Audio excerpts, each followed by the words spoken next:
هذه إذاعة إرنا. المستمعين والمستمعات الأفاضل متابعي إذاعة إرنا حيثما كنتم وحيثما يصلكم بثنا، أهلا ومرحبا بكم في مستهل البرنامج العربي لهذا اليوم الأربعاء 27 من فبراير. كما عودناكم مستمعي ومستمعات الأفاضل، نستهل برنامجنا معكم بنشرة للأخبار، يعقب ذلك فاصل غنائي، وضمن برنامج متابعات لهذا اليوم يقدم لكم الزميل أحمد شريف متابعة لحفل تدشين كتاب المناضل الراحل سليمان آدم سليمان، والذي تم في مدينة ميلبورن. استهلالا مستمعي ومستمعات الأفاضل، أقدم لكم عناوين نشرتنا الرئيسة لهذا اليوم. الأمم المتحدة ترحل 159 طالب لجوء إريتري من ليبيا إلى النيجر. الرئيس السوداني يصدر أوامرا بمنع التجمع والتجمهر. تعيين أول سفيرة للسعودية يثير جدلا في الولايات المتحدة الأمريكية. المستمعين والمستمعات الأفاضل، كانت هذه عناوين النشرة، وإليكم تفاصيلها من إذاعة أرنا. هذه إذاعة إرنا. أفادت الأنباء بأن الأمم المتحدة قامت في 20 من الشهر الجاري بترحيل 159 إريتريا من ليبيا إلى النيجر، وكان معظم هؤلاء من المحتجزين في معسكرات تحفظ في مختلف أنحاء ليبيا. وعانى هؤلاء المعتقلون وبشهادة منظمات حقوقية دولية من انتهاكات متكررة لحقوقهم الأساسية. وتؤكد بعض المنظمات الإنسانية بأن بعض منسوبي خفر السواحل الليبية يشتبه بارتكابهم جرائم ضد المهاجرين. من ناحية أخرى، تفيد مصادر بأن قوات خفر السواحل الليبية تشدد من دورياتها بعد دورات التأهيل والتدريب التي خصصتها لها القوات الفرنسية والإيطالية بغرض الحد من تدفق اللاجئين إلى أوروبا. ويتواجد في ليبيا حتى الآن ما يزيد عن 6500 من المهاجرين من مختلف الجنسيات الأفريقية. ضمن قرار حملة الطوارئ الذي أعلنه الأسبوع الماضي، أصدر الرئيس عمر البشير في يوم الاثنين الماضي قراراً يمنع فيه التجمهر والتجمع والمواكب غير المصرح بها، إضافة إلى منع الإضرابات والتوقف عن العمل ومنع إقامة الندوات والأنشطة المختلفة وإعاقة سير الحركة وقفل الشوارع والطرق. وجاء هذا الأمر في تصعيد للوضع الأمني في العاصمة، حيث شهدت ضواحي الخرطوم يوم الأحد الماضي خروج مواكب جماهيرية في تحد لقرارات الرئيس الأخيرة. وينذر هذا الوضع بتصعيد خطير على كل الأصعدة، خاصة في ظل عدم امتثال الجماهير للقرارات الحكومية وتعيين للولايات من الجيش هدفهم الرئيس هو قمع التظاهرات تحت مبرر حماية الأمن العام. وفي نفس السياق قام رئيس الوزراء المعين محمد طاهر إيلة بإقالة المدير العام لهيئة الموانئ بحجة عدم تصرفه إذا إضرابات عمال الموانئ.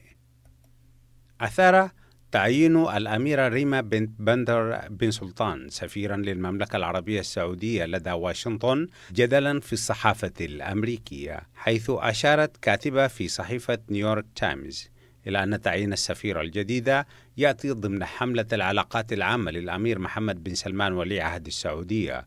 وقالت الصحفية كارين عطية بأن السفيرة الجديدة يجب أن تسأل حول أوضاع المرأة في المملكة العربية السعودية. واعتبر آخرون بأن تعيين أول امرأة كسفيرة للسعودية هو امتداد للسياسات الانفتاحية لولي العهد السعودي، والتي سمحت للمرأة بقيادة السيارات بعد حظر طويل. الجدير بالذكر بأن السفيرة الجديدة هي ابنة السفير السعودي السابق لدى واشنطن الأمير بندر بن سلطان، والذي خدم فترة طويلة في واشنطن واحتفظ بعلاقات شخصية جيدة مع الرئيس الأمريكي الأسبق جورج بوش الابن. المستمعين والمستمعات الأفاضل، بهذا الخبر من واشنطن نكون وإياكم قد وصلنا إلى نهاية نشرتنا الإخبارية لهذا اليوم، وفيما يلي تذكير بأبرز عناوينها.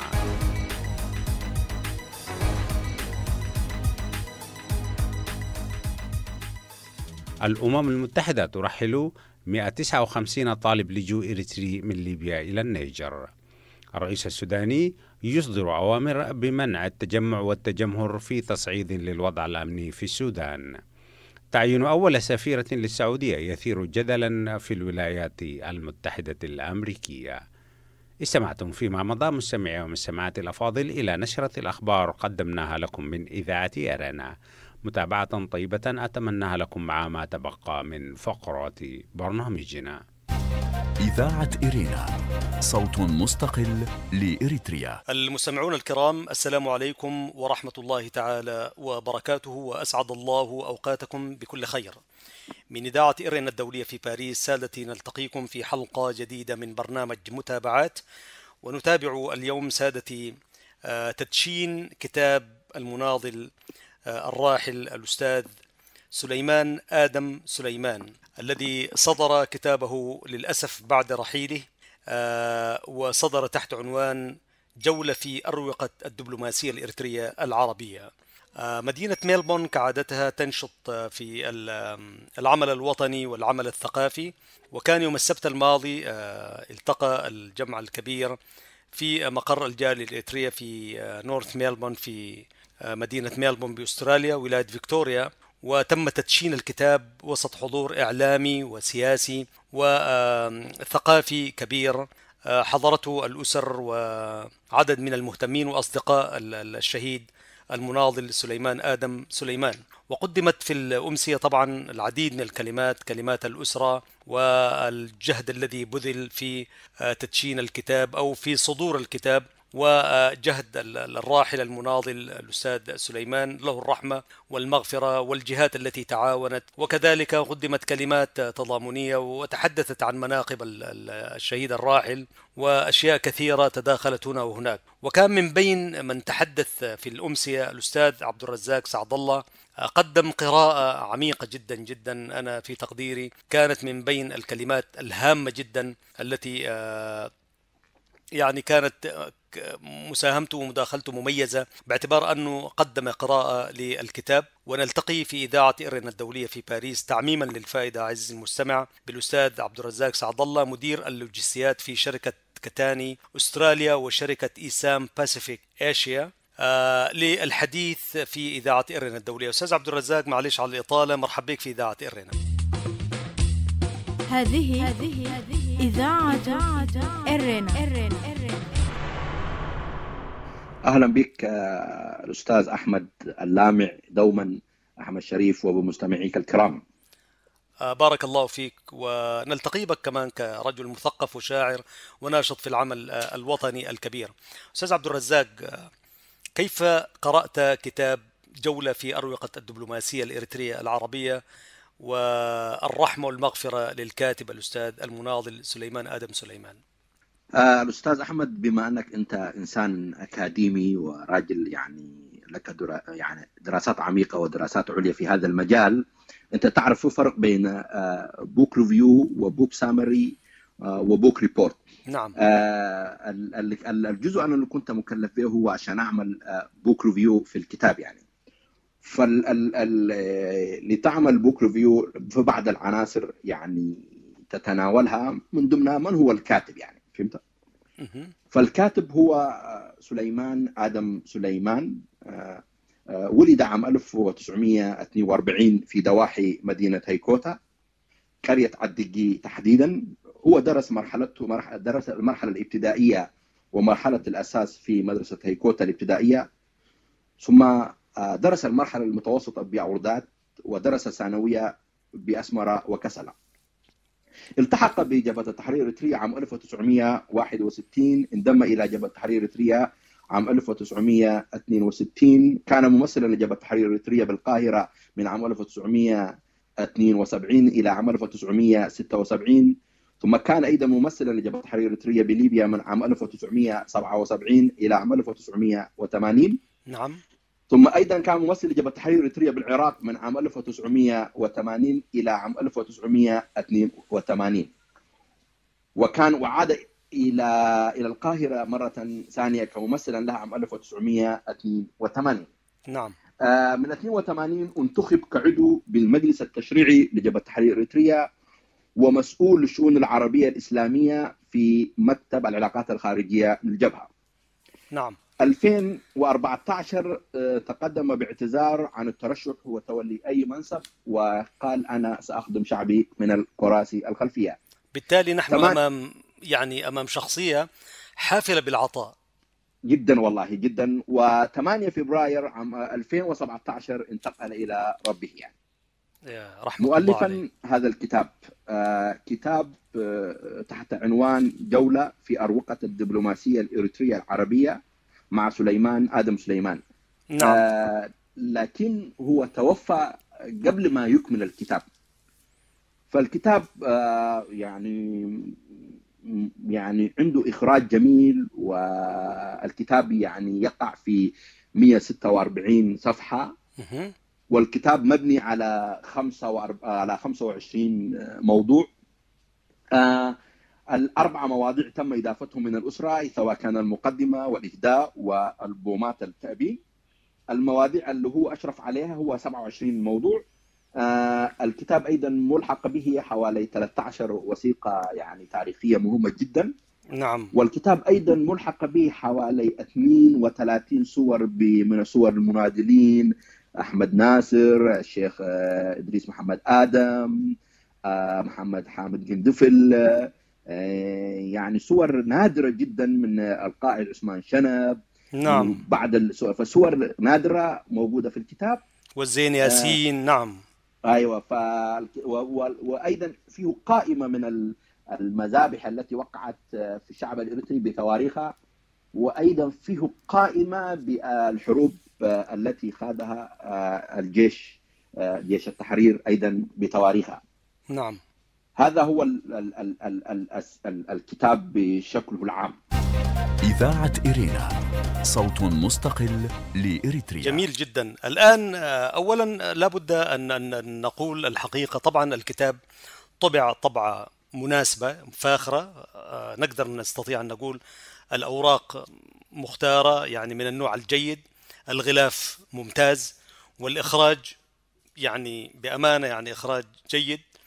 وفي نفس الوقت برضو غصن الزيتون الرمز يعني موجود، وكأنه وزي ما قال أخونا الشاعر أحمد هبتيس، المناضل سليمان آدم سليمان عاش جبهجيا وناضل جبهجيا واستشهد ورحل جبهجيا،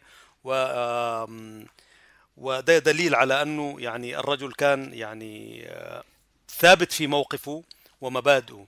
طيب أستاذ عبد الرزاق، نأتي إلى القراءة التي يعني يبدأ في كتابة أشياء مما نشاهده من الرعيل بالذات، يعني أول الجيل الثاني، وخاصة أنه المناضل سليمان كان يعني قابل زعيم الوطني الكبير مفجر الكفاح الشهيد حامد إدريس عواته. يعني هنالك مميزات كثيرة، وكونه استطاع أنه يخط تاريخه بنفسه، حتى لو يعني وضع كل تقريبا 90% من الكتاب وضعه. الحتة دي استوقفتك أخونا عبد الرزاق قبل ما ندخل في قراءتك؟ والله هو يعني الكتاب بصفة عامة يعني تناول فيه مواضيع كثيرة، والكاتب يعني لم يسعفه العمر يعني لأن يكمل، لأن كان عنده حاجات كثيرة كان عاوز يكملها في الكتاب على حسب ما ذكروا الأسرة ومذكور في الكتاب، لأن كان عاوز يتكلم عن شخصيات وطنية. لكن هو تحدث بالتحديد عن 5 شخصيات بوطنية إريترية، قد نختلف معهم أو نختلف على حسب التوجه السياسي. تحدث عن عواته زي ما ذكرت، تحدث عن عواته بشكل عميق جدا. تحدث عن عواته، عن أهله، عن أبيه، عن أمه، علاقته بالجبرتة، علاقته بالبارية. يعني تحدث في أعماق الأسرة الإريترية. تحدث في عواته عن كيف كان أيضا أبوه يعني كان يمشي على خطى جده فايدوم اللي كان معروف يعني ضد واقف ضد الاستعمار الإيطالي. فتحدث عن الأسرة وتفاصيلها وكيف الأسرة عانت. وهو أيضا قريب، وأيضا هو ككاتب قابل عواته مرتين أيضا. تحدث عليها بعمق، فهمت؟ فهو في موضوع عواتي تحدث بشكل جميل، قد تكون من الوثائق القليلة التي تحدث عواتي بشكل جميل يعني. نعم. والشخصيات الأخرى؟ تحدث أيضا عن الشيخ إبراهيم سلطان، وهو كان قابله وكان معه في القاهرة، وأيضا جايب صورة معه. تحدث عن كيف دوره وكيف كان لعب دور في الاستعمار الأوروبي والاستعمار الإثيوبي، وكيف لعب دور كبير في تعريف القضية الإريترية، حتى كيف لما توفى كيف كل الفصائل الإريترية اختلفوا فيه. يعني جاب تفاصيل جميلة، وإلى أي درجة كان الشعب الإريتري يعزه، وإلى أي درجة هذا المناضل لعب دور كبير في تعريف بالقضية الإريترية. أيضا تحدث عن عثمان صالح سبي، وأنصفه نعم. كيف عثمان صالح سبي كان راجل نشط، وكان راجل يعني ديناميكي، وكان حتى يعني هو قال يعني عثمان صالح سبي قد نختلف معه، لكن أكد بأنه راجل لعب دور كبير في نشر الثقافة، في نشر الوعي، في نشر الكتب. وأيضا في بعض الحاجات في الكتاب أيضا كان يستدل بكتاب عثمان صالح سبي تاريخ إريتريا. نعم. تحدث أيضا عن الشيخ إدريس محمد آدم، في إطار تحدثه عن الشيخ إدريس محمد آدم تحدث عن الأحزاب الإريترية وكيف كانت مواقفها، وتحدث بشكل دور عن الشيخ إدريس محمد آدم، وكيف طلع من البلد، وكيف دخل مصر وتأسيس تاريخ جبهة التحرير الإريترية. يعني تحدث عنه أيضا بشكل جميل ومصهب. أيضا تحدث عن إسياس أفورقي، يعني هو كان آدم سليمان كان يعمل في الخلية السرية اللي كانت في تسني. فهو لما إسياس التحق بالثورة وسلم نفسه للخلية بتاع جبهة التحرير الإريترية، والخلية لما بعثته بالباس أول واحد استقبله هو آدم سليمان. هو يذكر التفاصيل ويقول كان شاب متحمس وكده. بعدين يجي في الجزء الآخر يحلل في الاسم من وجهة نظر سياسية يعني.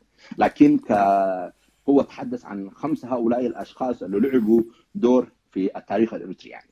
جميل. ذكرت حضرتك على أنه هذا الرجل كان منصف مع الآخرين، بمعنى كان بتجرد، يعني كان دائما يتحدث عن الآخرين، حتى لم تبرز يعني الأنوية والحاجات دي ما كانت موجودة فيها كما تظهر عند كثير من الكتاب. الحتة دي يا ريت لو وضحتها أستاذ عبد الرزاق. الكاتب يعني من ضمن مناطق القوة بتاع الكاتب يعني مع أنه هي مذكرات شخصية مفروض يعني يتحدث عن نفسه كده، لكن هو أيضا تجاوز هذه المرحلة وكان يؤرخ. وهو آدم سليمان أنت لو تعرفه كإنسان هو إنسان متواضع محترم. نعم. راجل ما يفرض نفسه ويسمع كثير مما يتكلم. والكتاب أيضا كان تعكس هذه الروح الجميلة له، فكان يتحدث عن التاريخ الإريتري وما كان يفرض نفسه، يعني كان منصف يعني. وكان التاريخ الإريتري فيه أيضا سلبيات، فيه دماء، فيه قتال، لكن هو كان بروحه الجميلة كان يرى الزهور، لأن نفسه الكتاب يعكس روحه الجميلة. فالكتاب كان مرتب، والكاتب كان يعتمد على ذاكرة قوية في ذكر الأحداث والتواريخ، واللغة اللي استخدمها الكاتب كانت أيضا لغة سهلة يعني. نعم. وكان أيضا يدعم بعض الحاجات اللي يقولها ببعض الوثائق في بعض الأماكن، وكان يعتمد كثير لأنه هو كان جزء من الأحداث، كان يعتمد كثير على ذاكرته، وكان إيجابي في التاريخ. يعني ما ذكر شخص في الكتاب بشكل سلبي يعني، لأن وإن كان حتى الناس اللي ذكرهم في إطار السياسة يعني. حتى كان يذكر حتى اختلافه مع تنظيمه، لأن لما تنظيمه عملوا مشكلة مع العراق وعملوا ردود أفعال وكده، لما سجنوا مجموعة البعث والحروبيين وكده، هو كان عنده موقف مخالف عن تنظيمه وذكره يعني، لأن كان يقول الأشياء كانت يعني البيانات اللي كانت تصدر من الجبهة ما كانت يعني بالعمق يعني. فراجل هو كان صادق يعني فيما يقول. حتى قال يعني عبد الإدريس هو لما بعثوه للعراق بعثوه بأنه شخص يعني سلس، شخص محبب، لأن المياه اللي كانت فيها شوائب بين العراق والجبهة عشان هو يلعب فيها دور بشخصيته المحبوبة وكده يعني. فهمت؟ نعم نعم.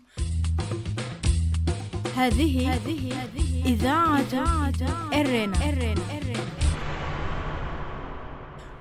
بارك الله فيك. أعزائي المستمعين، لا زلتم مع إذاعة إرنا الدولية من باريس، ومحدثكم هو الأستاذ الشاعر الناشط عبد الرزاق سعد الله، مدير اللوجستيات في شركة كتاني أستراليا وشركة إسام باسيفيك إيشيان. أستاذ عبد الرزاق، نحن لا زلنا نتحدث عن قراءتك أو التقدمة التي عملتها لكتاب جولة في أروقة الدبلوماسية العربية الإريترية مع الراحل المناضل سليمان آدم سليمان رحمه الله. ذكرت أنه هو برضو الكتاب تناول جانب كبير منه كان عن التاريخ، والحتة دي وقفت فيها، فيا ريت كيف قرأت؟ ليه كل الناس دائما، نحن ما عندنا أزمة تاريخ يعني، كل الكتابات الإريترية كل دائما المرجعيات يعني يعطوا جانب كبير للتاريخ رغم أنه هو معروف. الحتة دي بتشوفها كيف كرجل قارئ للكتاب؟ والله ما هو شوف، الكاتب عاوز يقول 3 حاجات في الكتاب. هو عاوز يقول أنا جزء كنت في مرحلة من التاريخ الإريتري، جزء كنت وشاهد، وهذه شهادتي، وهذا هو التاريخ الإريتري. جميل. في الفترة اللي عشته، هذا واحدة. عاوز يقول أيضا الشعب الإريتري عانى في هذه الفترة اللي كنت فيها وما زال يعاني أيضا. عاوز يقول، وعاوز أيضا يقول الدول العربية التي هو كان فيها ينتقل من، يعني هو اشتغل في أكثر من دولة عربية. نعم. أيضا كانت تساعد الشعب الإريتري، وهذه هي شهادتي. عاوز يقول هو في الكتاب. في الجانب التاريخي، الراجل يعني والكاتب بشكل جميل رجع أولا في البداية ل1000 سنة. يعني هو تحدث أصل الكلمة الحباشات من أين أتت، وتحدث بأن القلبة الحبشة، يعني أن قبيلة اسمها الحباشات انتقلت إلى هناك عبر باب المندب واستقرت في السواحل، ومنها جت الحبشة، ثم جت تلتها قبيلة أخرى بني عاجز، ومنها جت اللغة الجيزية. ثم تحدث عن الاستعمار، الرغبة البرتغالية للاستعمار المنطقة، وتحدث عن الأتراك، وتحدث عن المصريين، ثم الاستعمار الإيطالي، وكيف الإريتريين مثل البطل والد ميكائيل سلمون، والبطل دمات ودوكوت، والبطل فايدوم كيف حاربوا الاستعمار الإيطالي. ثم تحدث أيضا عن أقماع اثيوبيا في إريتريا وتغيير المسير. وتحدث عن الأحزاب الإريترية بشكل جميل، وكان أي مواقفها اللي كانت، وعكس الروح الديمقراطية اللي كان واصل لها الشعب الإريتري، يعني سواء كان مع الوحدة، وسواء كان مع الاستقلال أو غيره، إلى مرحلة كان الشعب كان وصل مرحلة متقدمة من الرقي. عكس هذا أيضا. تحدث عن تأسيس جبهة تحرير إريتريا بالتفاصيل كيف تمت. تحدث عن عبادات اللي كان يستخدمها هيلة سلاسة الآن، اللي بني له تمثال هذا القزم، يعني اللي كان يدفن الأطفال والنساء. نعم. وتحدث عنه بشكل جميل، وكيف كان القوى الدولية كيف كانت تتلاعب بالقضية الإريترية على حسب مصالحها، وكيف كان هيلة سلاس يستخدم يعطي مثلا، أعطى للأمريكان كانيو ستيشن، وأعطى للإسرائيليين شركة أنكودا لتمرير لدم إريتريا. تحدث عن هذه الأشياء. نعم. تحدث لما انتقل هو إلى السودان كيف التقى بالترابي، ودور الجرائد السودانية والجامعات السودانية والنقابات السودانية كيف وقفت. ثم نتحدث أيضا بعد لما انتقل إلى مصر كيف أسس هو مجموعة من مكاتب سواء عمال وطلاب، وكيف كان يوفر المنح. نعم. وكيف كان اتصل بجامعة الدول العربية ودورها في مساهمة القضية الإريترية. نعم. ودور كل النقابات العمال وفي مصر. وتحدث أيضا دور ليبيا، وتحدث أيضا بالتفصيل نعم. التقلبات اللي كانت تحدث في ليبيا، وكيف قذافي كان نسيرا للقضية الإريترية، فكيف عمل حلف مع منغوستو، وكيف يعني قذافي كان يود، أو النظام الليبي كان يود يعمل صلح بين بين الثورة الإريترية والنظام الأثيوبي، وجمع الجبهة الشعبية والجبهة تحرير إريتريا. يعني تحدث عن تفاصيل دقيقة جدا. أيوة، هي مهمة جدا في تاريخ الشعب. أستاذ عبد الرزاق، معلش للمقاطعة، نأتي إلى المحور الأساسي، العنوان، اللي هو الجولة في أروقة الدبلوماسية الإريترية العربية. وكأنه يعني في هذا العنوان شبه ساقط من الكتاب بالتفصيل اللي مفروض يكون. شوف يا أستاذ أحمد، نعم. أنا كنت بشتغل في مصر في الجمعية الأفريقية، كنت رئيس طلاب الأفارقة في مصر. نعم. فكنت بدعو سليمان آدم سليمان، وكنت بدعو سفارة. فكنت بشوفه لمن الراجل ده أولا، لمن الكتاب يكون محصور بأن علاقاته كانت محصورة في الدول العربية ما صحيحة، لأن أنا كنت بعرف العلاقات اللي كان عنده مع السفراء الأفارقة ومع الدول الأوروبية وكذا، أنا كنت بعرفها يعني. نعم. هذا من المعرفة الشخصية. الجانب الثاني، الكتاب الصفحات اللي متحدث فيها عن العلاقات العربية صفحات قليلة، هي حوالي بضع 10 يعني، فهمت؟ 10 وكذا، في حين الجانب الأكبر مديه للتاريخ الإريتري. في البداية في صفحة ولا كده ولا صفحتين يتحدث فيها عن دور جامعة الدول العربية. فإذا الكتاب العنوان لا يندمج مع الكتاب.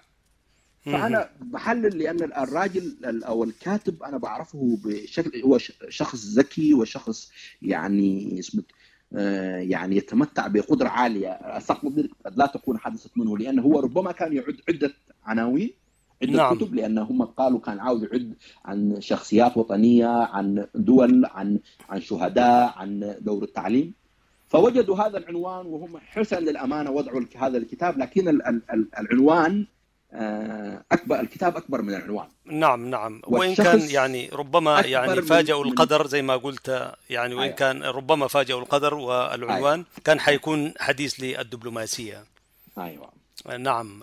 أستاذ عبد الرزاق، أنا سعدت باللقاء معك، وفي نفس الوقت يعني نهيب بأسرة، وللأمانة زي ما أنت قلت يعني هذا الكتاب وأسرته زي ما قالوا لم يضاف فيه ولا حرف، كما كتبه هو خرج إلى النور، وطلب منهم أن لا يضيفوا شيء، ولذلك هم التزموا بذلك، ولكن في حاجات ربما تكون لاحقة. أنا سعدت بلقائك أستاذنا العزيز عبد الرزاق سعد الله على حديثك لإذاعة إرنا، وهذه التقدمة والقراءة العميقة جدا جدا، وخطيت المستمع في الصورة.